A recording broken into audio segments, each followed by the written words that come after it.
Alright, so it is NoFap day 58 here, and we're standing on this little mountaintop overlooking the town, celebrating the fact that we weren't even close to relapsing today. Everything was under control as usual. Yeah, man, very happy with the day.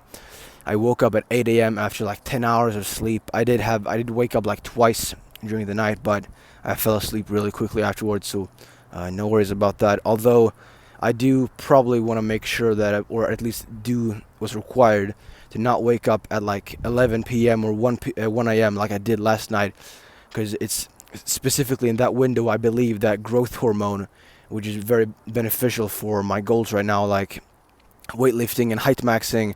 I'm 5'11 and a half, like 6 foot basically, and but I'm still trying to maximize my height. So while I still can, because I'm 17, so why not? And I'm also doing a lot of weightlifting, and so that's going to be very beneficial for building muscle as well.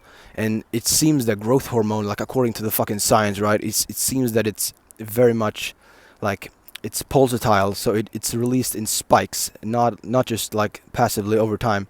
And it seems that for most people, between 10 a.m. and 2 p.m. is when the most growth hormone is going to be released in the body from the pituitary gland. And so I want to make sure that I don't really like wake up throughout that window like I did last night, because I want to make sure I get as much growth hormone as possible, and it's going to be mainly during sleep that occurs. So yeah, man, let's do that. One thing that I'm doing right now, and that I have done in the past but just kind of forgot about it, which is like it's a small hack to not, at least as much, wake up to pee at night, which is to take a pinch of salt in the evening before you go to bed and just eat it raw or with some water if you want to. But although that kind of defeats the point, because you want to ingest salt, because salt has the ability to bind water in the body, and so in general you're going to be less likely to pee if you have a lot of salt in your system than if you don't. And so that's one thing that I'm going to be doing, and taking action on. So taking action on. Fuck. Yeah, what the fuck? Taking action on. Yeah. Alright, so fuck yeah, man. I love nature. The days are long here in Sweden at the moment. We're all good. I've done a bunch of stretching today, like fucking 1.5 hours roughly. I've done my usual weightlifting workout. I've done some side jumps, some plyometrics, which is going to be beneficial for height maxing, to create microfractures in my tibia and whatnot.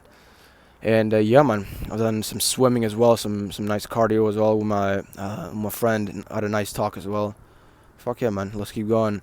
I had carnivore meal today with like a bunch of eggs and steak and salami and that stuff. So yeah, bro. Fuck yeah. I'm actually currently cutting because I want to get down a few body percentages of body fat from like, I'm currently like 16, like 18% body fat, which like it's not ideal for height maxing and for testosterone levels in general, because adipose tissue, like fat tissue, it converts testosterone into estradiol, which is one of the most like active forms of estrogen, which is antagonistic to testosterone. I don't know if I got all that science correct, but yeah, basically like that. You don't want to have a lot of estrogen in your system if you want to be masculine, basically, and put on muscle and grow taller and shit. So yeah, I'm gonna be cutting down for like maybe 2-3 weeks, maybe like just a few kilograms, maybe 5 kilograms, something like that. And yeah, I'm currently in like a 2,000 calorie a day, maybe 1.5k calorie a day deficit. And yeah, I'm having a little carnivore keto season right now. So yeah, man, looking forward to what the future has to bring. But then when I'm at like maybe 12% body fat, I'll be lean bulking. So I'm gonna be putting on a bunch of muscle as well, while keeping my testosterone levels high and my growth plates open. Because the more body fat you have and the more estrogen you have in your system in general, the shorter, like the faster your growth plates are gonna close. And if they do, the chances of you growing taller, like in the bone, it's gonna be a lot like smaller, right? I'm not gonna say impossible, because I don't like saying the word impossible, really. I don't think anything's impossible unless it defies the laws of physics. But it's definitely gonna be more difficult. With that being said, there are things outside of that you can do to maximize your height, like fixing your anterior pelvic tilt. I have a bit of an anterior pelvic tilt, quite a lot actually. which is I fix that, or at least my plan of fixing that is through a bunch of stretching, basically, because all of us have fucking shit posture these days, don't we? And so in general, a lot of us are gonna have like a bit of a like an anterior pelvic tilt, which is kind of like when your hip has been like tilted forward, basically, and it puts a bunch of stress and weight and on your vertebrae and shit, and you're basically like an inch shorter, sorry. So yeah, I'm gonna be doing that as well.